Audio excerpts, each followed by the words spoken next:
47 working pleasure piers in the United Kingdom today. This one was built in 1901 at a cost of £18,800.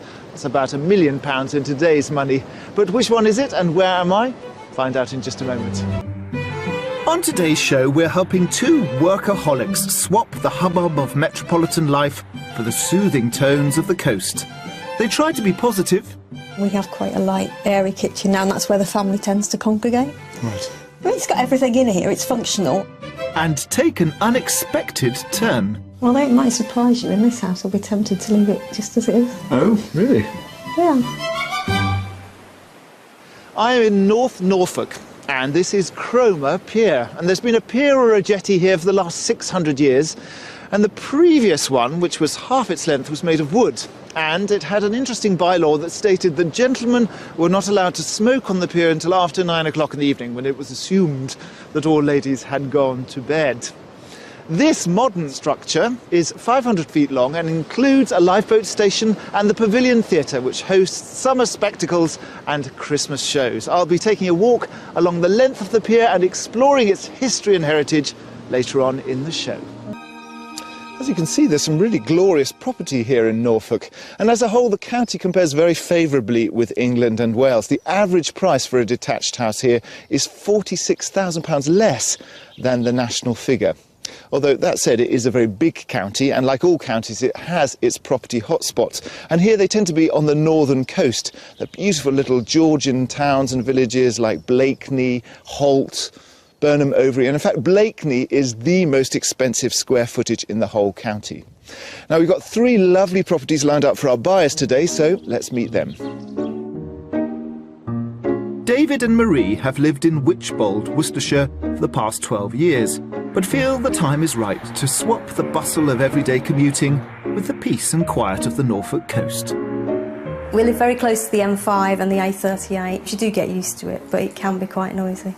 It's really a commuter town, so there's not so much of a community feel that there would have been some time ago. They'd always planned one day to move to the countryside, but David suffered a life-threatening fall, which forced them to re-evaluate. It all came to a head last June, when unfortunately David had an accident, and that meant 4 months in hospital with quite a serious brain injury.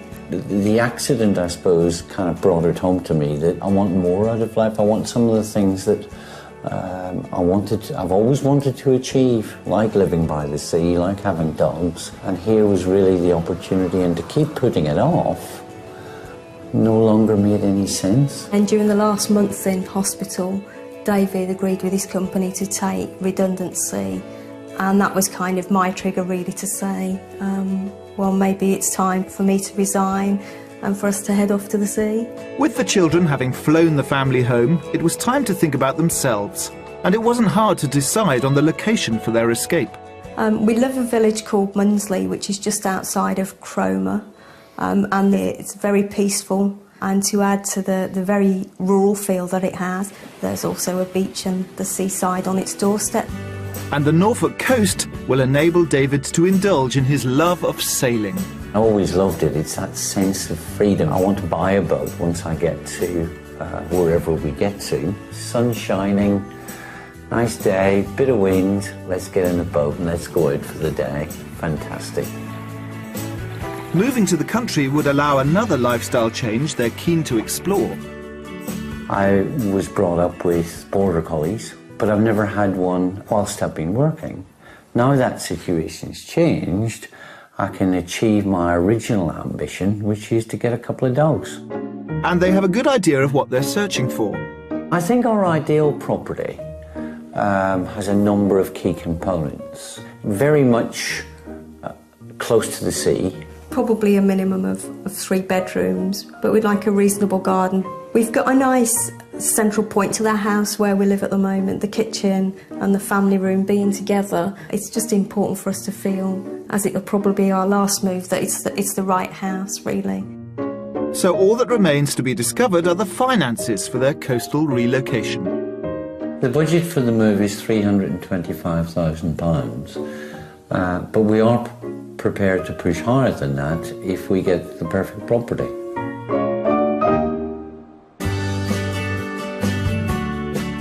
Marie and David would like us to concentrate our search on the north coast of Norfolk, near to their favourite holiday destination of Mundsley.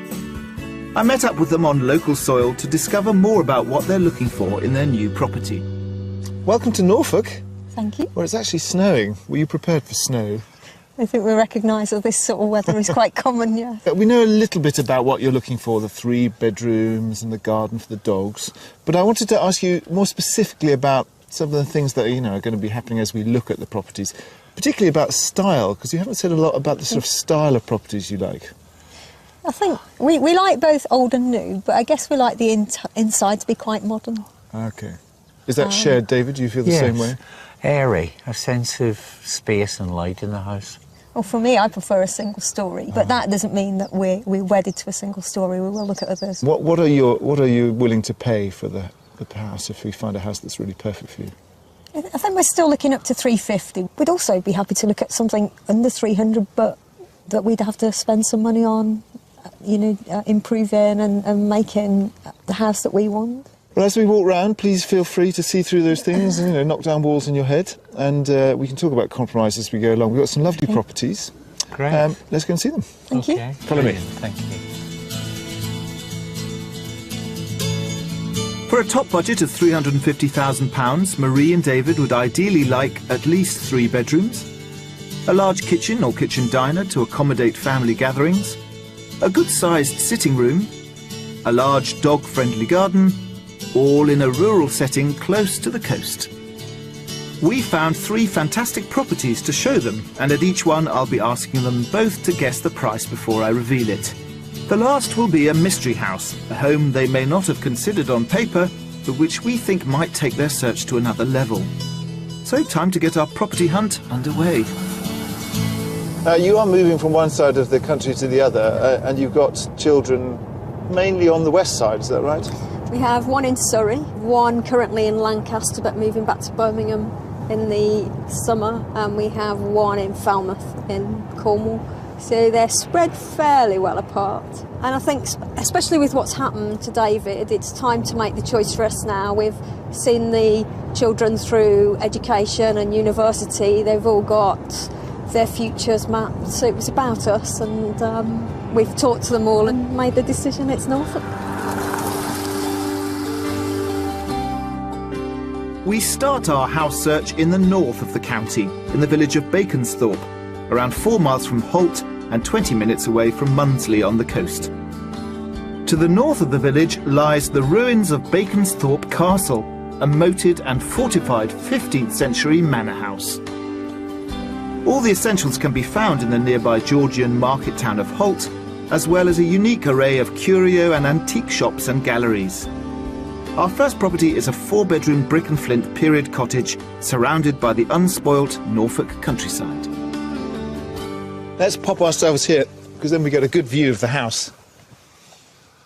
It's a splendid Norfolk cottage. Okay.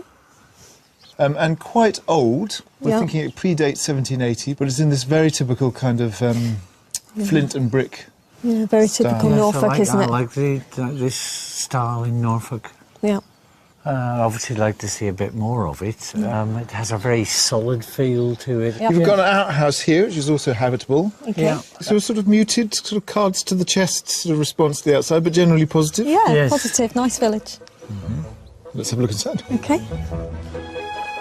After a somewhat 50-50 reaction to the exterior, I'm taking the bull by the horns, heading straight to a room that needs to play a central role in their new home. So we're coming into the back of the house and into the kitchen. Now, this is obviously probably a bit small for what you were hoping. It is small. It is small. It's quite low, Yeah. the ceiling, and quite small. We have quite a light, airy kitchen now, and that's where the family tends to congregate. Right. I mean, it's got everything in here. It's functional. Just see through, actually, through the window next door, have extended out their kitchen. Right, okay. So there's a precedent in terms of planning for pushing out. Okay. So you could actually have a gorgeous big Yes, kitchen yeah. going out that way. Nice Yeah. country kitchen, yeah. I like the sink. Is that, what do they call that? A Belfast sink? is it? Belfast, I think you'd be right at home. Yeah, absolutely. Yeah, I like the floor as well. Yeah, the quarry towers. tiles. And actually, if we go next door, if you lead the way, the quarry towers continue You see, these are lovely quarry tiles here. Follow through, yeah. So this would have been the downstairs of the cottage. Yeah. What do you think of this in terms of a dining room? It's probably as big as the dining room we have at home, so certainly our furniture would fit in here. The beams are quite low, but I didn't notice you hit your head on them. So Just give them a little test here. give it a test, David. Just... Oh, maybe you would. Oh, no. Just make it. And then you're confident, you see. Then you think, okay, I'm not mate. It's not low for me. You're fine. You're absolutely fine. And then you've got a quite nice big sitting room. So come into the corner. They would have sunken the floor here because if you went down upstairs, so the ceiling feels higher. A bit higher, yeah. What are your thoughts about this room? Because obviously this is all your downstairs with these 3 rooms. Yeah. It's a lot lighter than I thought it would be, coming in from the other rooms. Yeah, I like it. I think it's a room that works. I think it's a nice room. So there are 4 bedrooms upstairs. I'm going to show you the master. Thank you. They're still not dancing on the ceiling, but even so, a more positive note to take us upstairs. So they're using this as the master. There's 2 doubles and 2 singles. Okay. This is in the middle of the house Yeah. and is most heavily beamed. I would say for me this is the biggest change for me in terms of where we are now, because we have quite a large master bedroom with the ensuite. So this, at this moment in time, just walking in feels quite small. The first floor is completed by a double and 2 single bedrooms, all served by the family bathroom. It is a historic home, and by that token, the rooms are more separated. Okay, let's have a look outside, and then I can let you sort of explore the house in your own good time. We've had a mixed response to the interior, so can the grounds deliver the required space? It's quite a long garden. What's really lovely is that it just goes out into open fields at the bottom. Yeah. Not overlooked at all, is it? No. And you've got some raised vegetable beds, a little tool shed and compost heap at the back. Yeah. How important is the garden going to be? It's important, certainly to me. Space for the dog and space for growing vegetables. So how much do you think this is on the market for? I guess it's hope more than knowledge, but I would say maybe around the 300,000 mark. What about you? But I'd have said about 280. Okay. So this is where both of you are going to have to sort of really kind of wake up to the prices around here, because this is on the market at 349,950. Oh, wow. All right. So this is £50 short of your very top budget. Yeah. It's quite high. So armed with that unfortunate fact, it's always disappointing, maybe you have a look around and explore upstairs, because we didn't really have a chance to look upstairs. Okay. So if you go in, and I'll meet you at the front. Okay, thank lovely. you. Thanks, Alistair. Just creeping in under their upper budget limit at £349,950, this flint and brick 18th century cottage has 4 bedrooms, 2 reception rooms, the all-important kitchen, a good-sized garden, and a mere 20 minutes from the coast. I was a bit dubious, really. I hadn't really thought of a cottage like this, but I've actually quite taken to the house now that I've been inside it. And then the garden looks to me like it's not quite as big as what I was hoping for. When I first came in, I didn't get the feeling that the house was for me at all, but as we've spent some time here and looking around and thinking about how we could put our stamp on it, so Hetty's telling me that potentially we can make this work for us. My heart is saying, but will it be ours? Okay, time to leave. Well, actually, before we leave, I wanted to tell you a bit about this. See these stones, these napped flint stones? Yeah. These are remarkably similar to the ones in Baconsthorpe Castle, because it was very expensive to have this sort of finished flint. Oh, right. So you have a little bit of the castle, were you to buy this property. Okay. Yes. Let's press on, more to do. Thank you.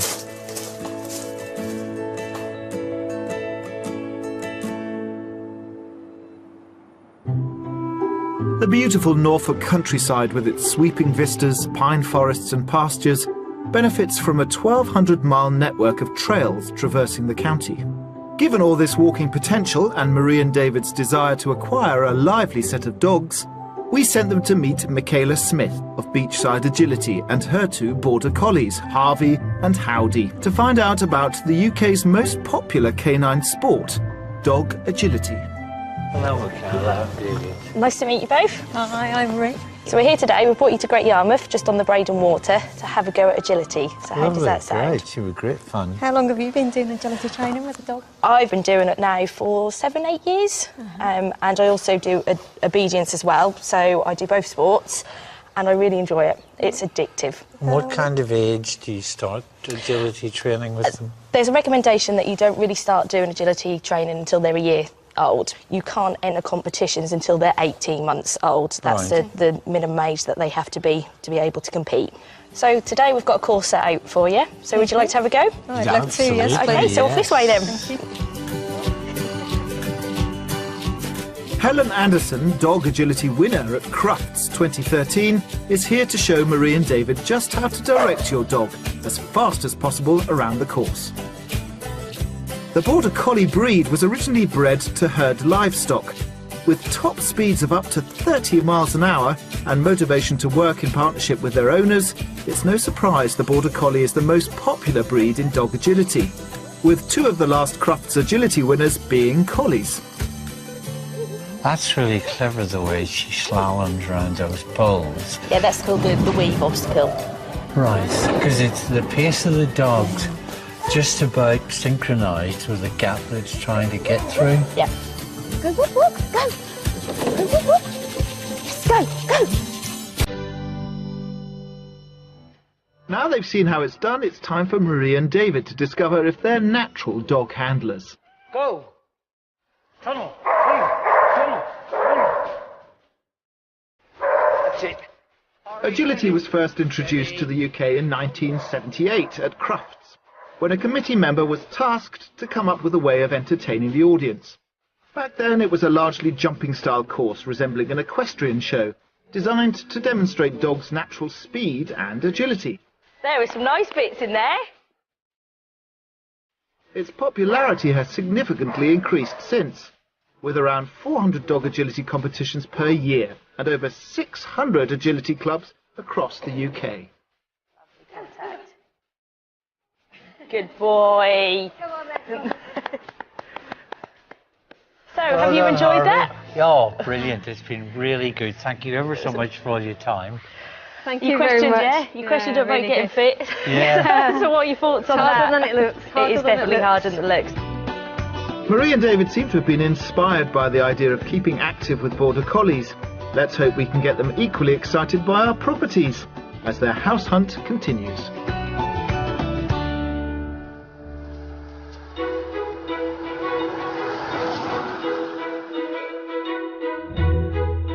For our second offering, we're heading to the pretty coastal village of Munsley, around 8 miles along the coast, south from Cromer. Before I reveal property number 2, I'm taking David and Marie for a stroll along the front to find out why this village is the #1 destination on their wish list. So I get the impression you were getting quite excited as we pulled into Munsley, because this is a village you know well. It is, yeah. It was like coming home, wasn't it? What is it that you like about it? It's a lovely sized village with lots of local shops, so you don't need to go down to a big supermarket. It's got a lovely park here, lovely community feel, and the beach is fantastic for walking the dogs. Your house is not far from here. Excellent.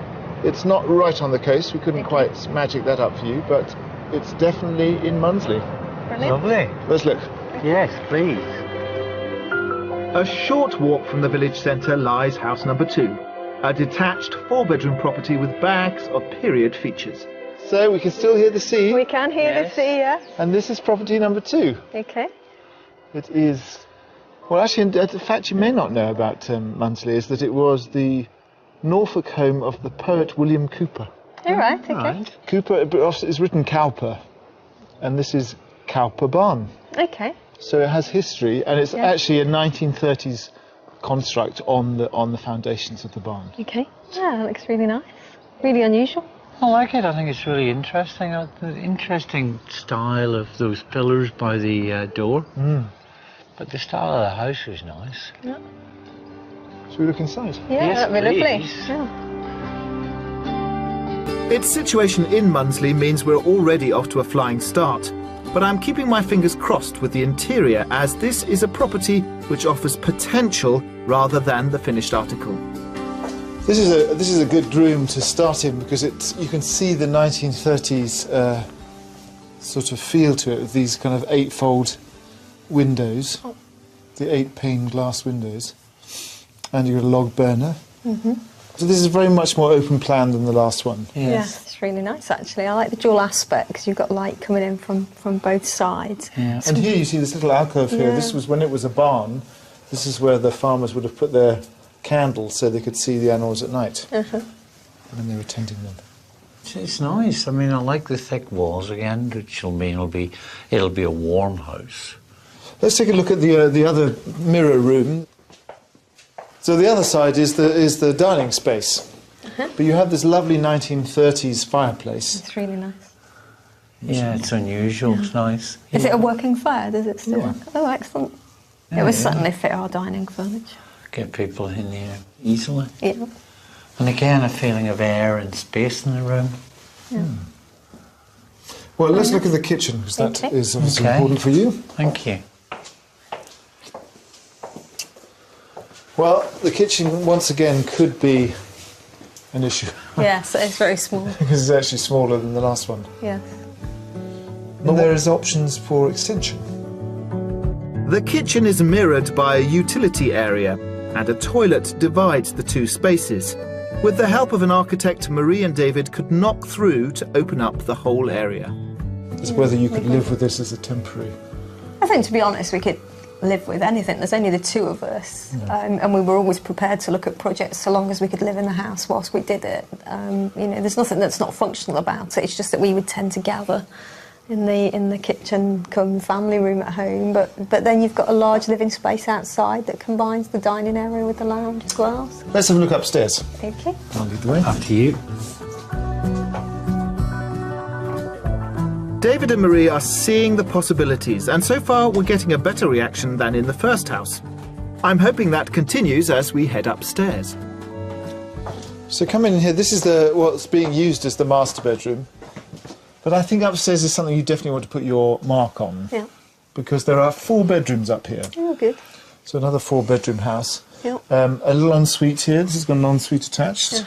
Yeah. And then there's a family bathroom. Okay. Whether or not you need 4 bedrooms, or whether you'd like to convert one of those into, a bigger room, lots of possibilities of new configurations. Yeah. But again, if you were getting an architect to look at the kitchen downstairs, you may as well get them to look at other parts of the house. So a simple, plain, straightforward layout like this works for us. So you seem quite positive. Yeah. Yeah, it's nice. Vibes. Well, I'll let you explore, because there's actually quite a lot to look at, but let's go out into the garden and talk price.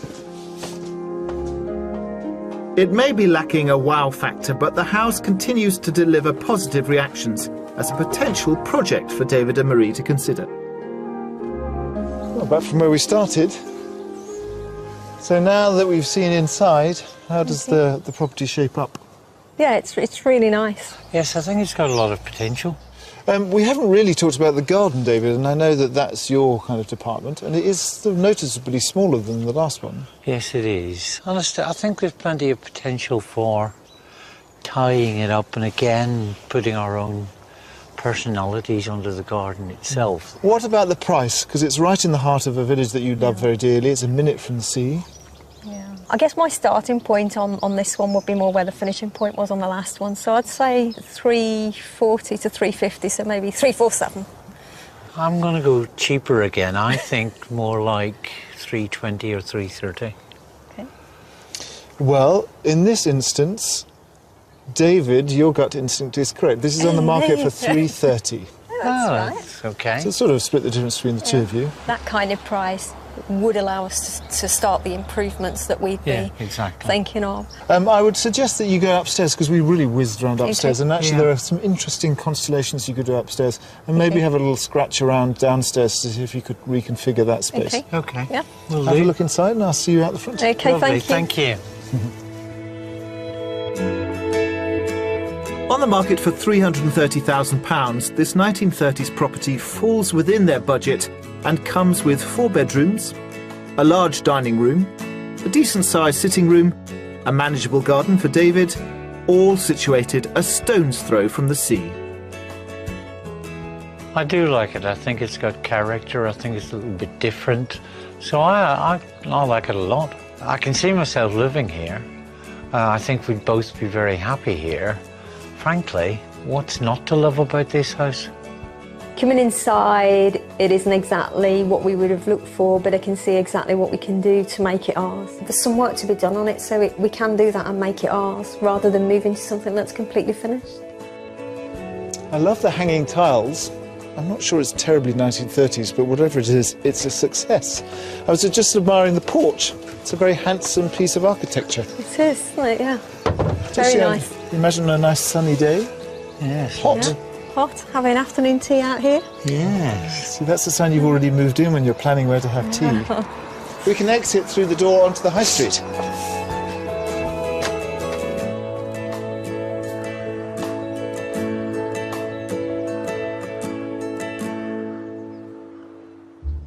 It's the second day of our house hunt in North Norfolk, with Marie and David from the Droitwich area in Worcestershire, who have £350,000 to spend on their coastal relocation. Coming up, we get the perfect reaction. I could almost say it felt quite like home when we came in, didn't it? Yeah, it did. That is what we like to hear. And I braved the elements to discover an old seaside favourite. Yesterday at the house in Munsley, one thing jumped out at me as being more important than they had let on, and that's proximity to this, the sea. Because even though that house was lovely, it was smaller, had a smaller garden, but the thing that they loved, I think, was the location. It was sold before they even entered the garden. So we're going to be testing them with our mystery house by dragging them away from the coast in order to offer them space, along with access to the country.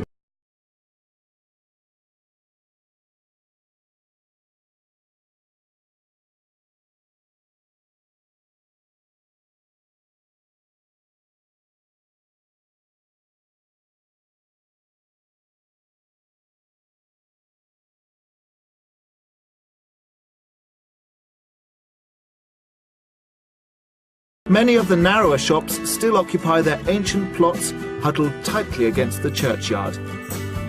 Our mystery house is a 3-bedroom barn conversion sitting just over a mile outside of the town, surrounded by stunning Norfolk countryside. Here's the mystery house. Okay. What do you think?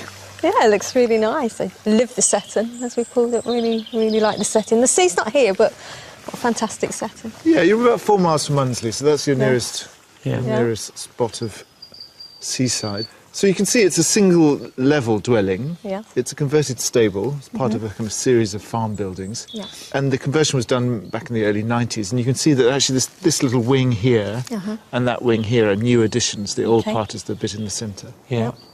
How do you feel about sort of a conversion of a farm building? No, it looks from the outside, looks really nicely done. Looks in good condition and fits well. Yeah, I like it. Good, so positive? Yes. Yeah, really no good drawbacks? feel. No, not at the moment. Let's have a look inside.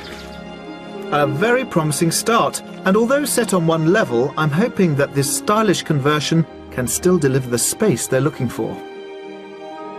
Come on through. This is the main room. You get a taste of the whole layout, really. It's a nice, cosy room. Nice. Yeah, this is nice. So much light as well. Yes, this is a triple aspect room. Yeah, windows well, on 3 quadruple sides, actually, if you can count this window. Yeah, very nice. So you've got, Very as you can see, a conservatory through there, which is south-facing, so that gets lots of lovely sun. Yeah. It does bring the outside in, doesn't it? Having that flow of the window. That's really nice, isn't it? Yeah.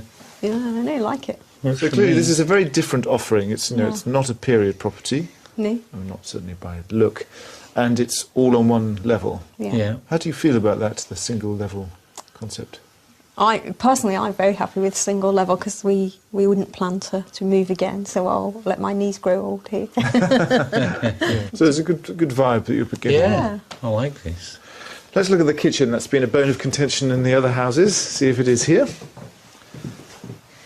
It's small and probably not much bigger than the others, but the light and the view actually make it feel okay.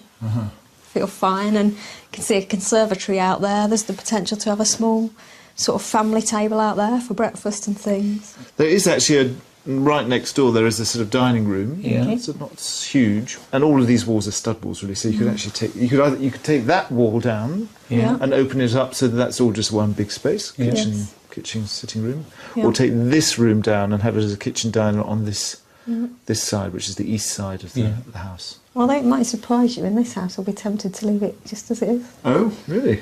Yeah. Good. So it seems like this is positive as it is, without any knocking down or It is, actually. remodelling. Yeah. Great. I wasn't expecting that. I thought you'd be kind of like, oh, we need to push open these walls. Well, let's look at the sleeping accommodation, because obviously it's all on one layer. Okay. I'll show you the master. Well, that's a shock. Even though the kitchen didn't match up size-wise, they're seeing the potential. Let's hope that continues with the rest of the house. This is actually by far the biggest bedroom that we've shown you. Very nice and light again. Yeah. Dual aspect, yeah. Dual aspect. It's got a light well here that brings in light from the outside. Right, yeah. And in good fact, Unusual. the present owners have to block it up on a full moon because it's too bright. Too bright. Right. And it's got an ensuite. It's a shower and a toilet, but It's a lovely bedroom. I like the shape and the size. Yes, I like it. I mean, it's almost big enough to give it two uses. You could have a kind of office area there quite easily, I think. yes, because you've got there are two bedrooms really. There's a sort of double, comfortable double, and then there's a small single which is being used as a study. So less bedrooms than the other properties we've shown you. Yeah. So yes, maybe if you put your desk here, you could liberate that study as a bedroom. Yeah. Anything you don't like so far? No. No, to be honest, we're looking forward to seeing the outside because we could get a feel for the outside, but we haven't seen it. But it's really, I could almost say it felt quite like home when we came in, didn't Yeah. it? Yeah, it did. That is what we like to hear. Well, talking of the garden, let's go and look at it. Okay. Okay. I don't want to speak too soon, but if the outside space meets with approval, we may have cracked it with the Mystery House. Oh, it's a lovely day it's turned out to be. Yeah, it's Sunshine beautiful. coming out. It's a sign. It is. It's a sign of omen. I have to buy it now. Yeah. And one more thing to point out is this beautiful landscape behind us. You've got a hill that goes up into a bluebell wood, Yeah. which is protected. So that's a forever view then. Gorgeous for the dogs. Exactly. And you've got a path that takes you right the way up there. Yeah. Excellent. How much do you think it's on the market for? It's smaller than some of the things we've looked at. And this is me wishful thinking a little bit as well. Maybe 325. I think I'd put it on at 340. Very good. It's so interesting how I think whether you like the property or not reflects on how Yeah. much you think it's worth. Yeah. This property is on the market for just a shade under 320. Oh, excellent. Okay, That that would sounds give very us room good. for manoeuvre if we wanted. Well, why don't you have a look around inside? Okay. And I'll see you at the front. Okay, thank you. Lovely, thank you. On the market for £319,950, our mystery house has set the pulses racing, with 3 bedrooms, a dining room, a large living room, a conservatory for family gatherings, a large garden, all close to woodland ideal for walking the dogs. I feel at home here. I think the property's nice. I know it's smaller than the other properties we looked at, but I think it suits the kind of lifestyle that we're moving towards. We asked you to find our forever house, if I can describe it that way, and this could be it. I've moved in here already. It's very different to the house I've got. It's very different to what I thought I was looking for, but as soon as I walked through the door, it just felt like home. Once I knew where my Christmas tree was going, that's when I'd moved in for real. I can see where the Christmas tree goes, where the Christmas decoration goes, and I can see the family around it. I think the view's wonderful. Hello, guys. Oh. Are you taking in the Bluebell Woods? Yes. Well, I'm going to have to drag you away, I'm afraid, Okay. because we have one more station to go, Okay, and that's decision time. all right. Come with me. Lovely, thank you.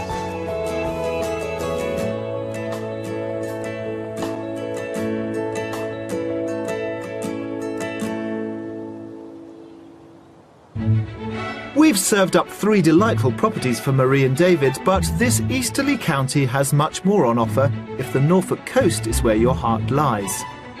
The ever-popular coastal towns of Cromer and Sheringham are at a premium, but for the more modest budget, try Trimmingham, just along the coast, where this 3-bedroom semi-detached cottage with period features is on sale for £190,000. If your finances can stretch to a thatched roof, then head a mere 5 miles inland to Thorpe Market for this 6-bedroom Grade 2 listed Flint cottage. With bags of character features, it has a guide price of £375,000. And if you need a more quiet rural location but still within a stone's throw of the sea, this 5-bedroom period farmhouse in West Runton may be the answer, starting at £625,000. The glorious countryside along the Norfolk shoreline has been a tourist attraction for centuries. But no coastal county is truly complete without that other traditional seaside attraction, the pleasure pier. And Britain offers more piers than any other country. In the early 1900s, almost 100 piers stood around Britain, but sadly a little more than half remain now. Many of those stand as a testament to the achievements of Victorian engineering. I'm back at Cromer Pier, which was opened at the beginning of the 20th century and is now owned and maintained by North Norfolk District Council. And I'm meeting expert Peter Stibbins to discover more. Morning to you. Welcome to windy Cromer.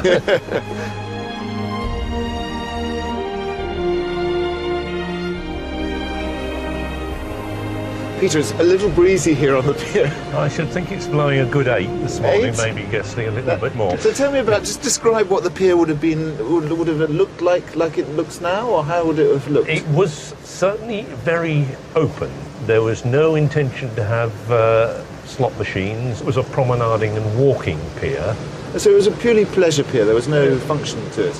Absolutely. The tradition previously on the jetties that were here, that you went for a walk on the East Cliff in the morning, on the West Cliff in the afternoon, and that you came for your walk on the pier in the evening. In Edwardian times, tourists generally came from the upper classes. They would arrive by train from London, bringing their servants with them, although they weren't allowed on the promenade. Pier owners began to stage amusements and concerts, but charged expensive entrance fees to keep the working classes away.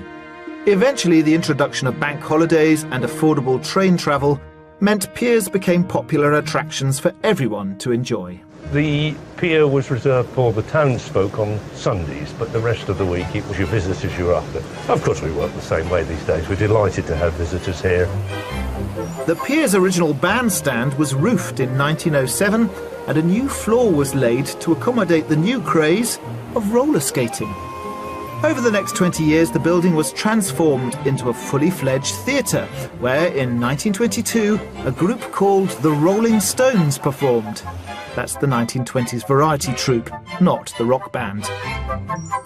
The bandstand stood roughly in front of us here, and you just had that windbreak around. But so they had 8 years of going, oh God, it's freezing, and then finally... Well, for about 4 years, I should think it was, and I should think it was pretty hard to keep your music in place on the bandstand. It's a peculiarity of England that we build these metal structures out into the sea.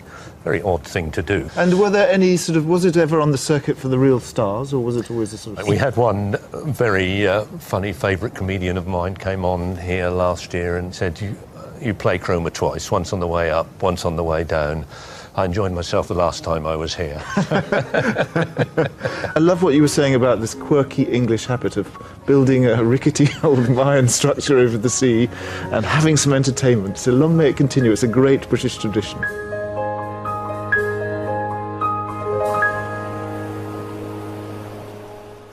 The sun is finally shining here in Norfolk. Spring is in the air, and I think we did pretty well with the house hunt. It seems clear to me that the mystery house was the favourite for David and Marie, but the big question is what happens next? So let's find out.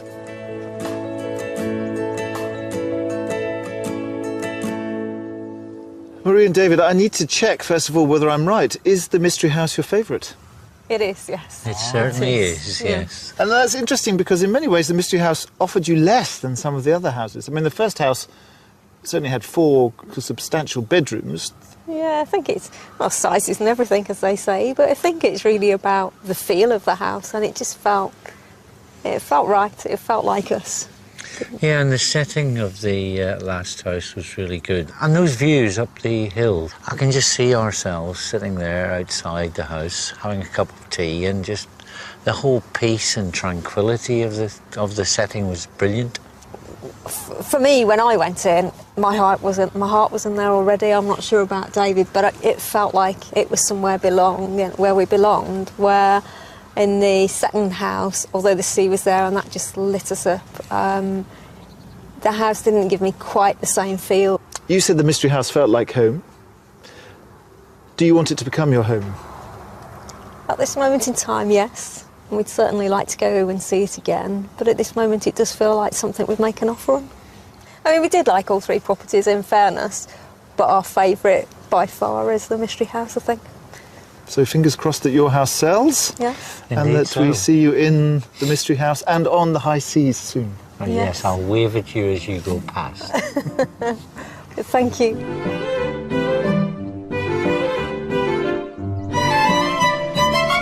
You see, not only does Escape to the Country always bring out the sunshine in every county, but we do sell people houses. This move really did mean a lot to David and Maria, and I think that we found them, with the Mystery House, the perfect solution. Just the right budget, just the right location, just the right style. So join us next time for more Escape. Meanwhile, I'm going to leave you with some Norfolk. And the good news is Marie and David have accepted an offer on their current home and are returning to Norfolk for a second look at our mystery barn conversion. If you want to escape to the country in Northern Ireland, Wales, Scotland or England and need our help, please apply online at 47 working pleasure piers in the United Kingdom today. This one was built in 1901 at a cost of £18,800. That's about £1 million in today's money. But which one is it and where am I? Find out in just a moment. On today's show, we're helping 2 workaholics swap the hubbub of metropolitan life for the soothing tones of the coast. They try to be positive. We have quite a light, airy kitchen now, and that's where the family tends to congregate. Right. I mean, it's got everything in here, it's functional. And take an unexpected turn. Although it might surprise you, in this house I'll be tempted to leave it just as it is. Oh, really? Yeah. I'm in North Norfolk, and this is Cromer Pier. And there's been a pier or a jetty here for the last 600 years. And the previous one, which was half its length, was made of wood. And it had an interesting bylaw that stated that gentlemen were not allowed to smoke on the pier until after 9 o'clock in the evening, when it was assumed that all ladies had gone to bed. This modern structure is 500 feet long and includes a lifeboat station and the Pavilion Theatre, which hosts summer spectacles and Christmas shows. I'll be taking a walk along the length of the pier and exploring its history and heritage later on in the show. As you can see, there's some really glorious property here in Norfolk, and as a whole the county compares very favourably with England and Wales. The average price for a detached house here is £46,000 less than the national figure. Although, that said, it is a very big county, and like all counties, it has its property hotspots. And here they tend to be on the northern coast. The beautiful little Georgian towns and villages like Blakeney, Holt, Burnham Overy, and in fact Blakeney is the most expensive square footage in the whole county. Now, we've got 3 lovely properties lined up for our buyers today, so let's meet them. David and Marie have lived in Wychbold, Worcestershire for the past 12 years, but feel the time is right to swap the bustle of everyday commuting with the peace and quiet of the Norfolk coast. We live very close to the M5 and the A38. You do get used to it, but it can be quite noisy. It's really a commuter town, so there's not so much of a community feel that there would have been some time ago. They'd always planned one day to move to the countryside, but David suffered a life-threatening fall, which forced them to re-evaluate. It all came to a head last June, when unfortunately David had an accident, and that meant 4 months in hospital with quite a serious brain injury. The accident, I suppose, kind of brought it home to me that I want more out of life. I want some of the things that I've always wanted to achieve, like living by the sea, like having dogs. And here was really the opportunity, and to keep putting it off no longer made any sense. And during the last month in hospital, David agreed with his company to take redundancy, and that was kind of my trigger really to say, well, maybe it's time for me to resign and for us to head off to the sea. With the children having flown the family home, it was time to think about themselves, and it wasn't hard to decide on the location for their escape. We live in a village called Munsley, which is just outside of Cromer, and it's very peaceful. And to add to the very rural feel that it has, there's also a beach and the seaside on its doorstep. And the Norfolk coast will enable David to indulge in his love of sailing. I always loved it. It's that sense of freedom. I want to buy a boat once I get to wherever we get to. Sun shining, nice day, bit of wind, let's get in the boat and let's go out for the day. Fantastic. Moving to the country would allow another lifestyle change they're keen to explore. I was brought up with border collies, but I've never had one whilst I've been working. Now that situation's changed, I can achieve my original ambition.